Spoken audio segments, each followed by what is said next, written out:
कोणाला रेकमेंड करायचं झालं तर तू रेकमेंड करशील का? हा मी करतो. 100%. माझे रिलेटिव्ह असं मी त्यांना सांगेन की तुम्ही 7 मेंटर मध्ये जा, हम्म. कोचिंग करा, फुल स्टॅक जावा, अनदर कोणते कोर्सेस असतील ते करायचे करू शकता. त्यांचं फी स्ट्रक्चर बी चांगलं आहे आणि एक्सपिरियन्स म्हणजे इंटर्नशिप वगैरे जॉब वगैरे प्लेसमेंट चांगले देतात. तर तुम्हाला तुम्ही करू चांगला शकता. सपोर्ट भेटतो. आणि 3 नाही 4 डेचे Demo डेमो असतात फ्री, तर तुम्ही ते पण करू शकता. तुम्हाला कधी डाऊट्स असेल तर. ते पण करू शकता. अजून 2 वर्षानंतर तुला वाटतं की तुला काय करायचं तुझ्या करिअर मध्ये? सध्या तर तुम्ही जॉबच करणार आहे आयटी इंडस्ट्रीमध्ये. फर्स्ट ऑफ ऑल मला एक्सपिरियन्स घ्यायचा आहे आयटी सेक्टरमध्ये की जॉबचं वर्किंग कसं असं काय नाही. 6 मंथ नाही तर 1 इयरची इंटर्नशिप करणार, त्याच्यानंतर जॉबवर डिपेंड कोणती लागते कुठला. मग त्याच्यानंतर कंटिन्यू करणार जॉब तू?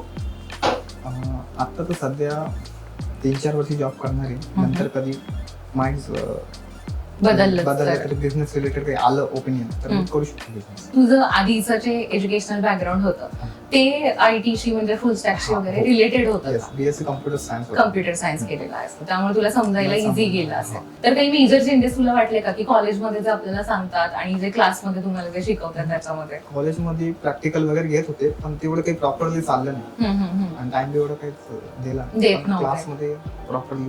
तर माझ्यासारखे जे स्टुडंट आहेत ज्यांना माहिती नाही त्यांना जर थोडक्यात सांगायचं म्हणाले की फुल स्टॅक ही काय कन्सेप्ट आहे तर तू तुझ्या भाषेमध्ये कसं सांगशील की what is full stack? For example अमेझॉनची वेबसाईट आहे, त्याच्यावर दिसणारे इमेजेस आपण जे शॉपिंग करतोय ते फ्रंट एंडचा एरिया आहे आणि ते बॅक एंड म्हणजे त्याच्या मागची जी कोडिंग आहे आपण पेमेंट करतोय वगैरे कॅल्क्युलेशन करतोय ती बॅक एंडची आणि एसक्यूएल ने डेटा स्पेस करतोय. अच्छा. डेटा स्पेस करण्याचं काम आहे. तर तिन्ही कंपल्सरी यूज होणार आहे. ई कॉमर्स म्हणजे एक फ्रंट एंड डेव्हलपर बनायचं असेल तर तुला फ्रंट एंड करावंच लागेल. हे सगळं तुला त्याच्यामध्ये घ्यायचं आहे. ओके. प्लेसमेंट डिपार्टमेंटचा कसा सपोर्ट आहे तुम्हाला किंवा तुम्हाला काय काय दिलं जातं तिकडे, काय प्रोव्हाइड केलं जात आहे त्याच्याबद्दल थोडं काहीतरी सांग मला. प्लेसमेंट डिपार्टमेंटचं पण चांगलं आहे. गेलं तर काही डाऊट्स वगैरे असले तर ते क्लिअर करता नाही आणि प्लेसमेंट तर देतच कंपल्सरी. आता तू इंटरव्ह्यूज वगैरे काही दिले आहेत? आम्ही 2-3 ठिकाणी दिले पण माझे कम्युनिकेशन मध्ये थोडा प्रॉब्लेम आला. आता कसा तुझा एक्सपिरियन्स ठेवायचा कसा होता? म्हणजे फर्स्ट टाइम जेव्हा आपण इंटरव्ह्यूला जातो तेव्हाच एक वेगळा एक्सपिरियन्स असतो आपला. तुझा कसा एक्सपिरियन्स होता फर्स्ट टाइमचा? फर्स्ट टाइमचं नर्वस झालं आणि कॉन्फिडन्स नव्हता प्रॉपरली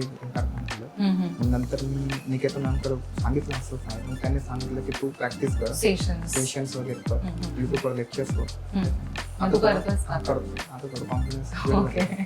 मग आता तुला बेटर वाटतंय पहिल्यापेक्षा? आता थोडं बेटर. त्याचा यूज होतोय तुला चांगला सेशन्स अटेंड करतोय?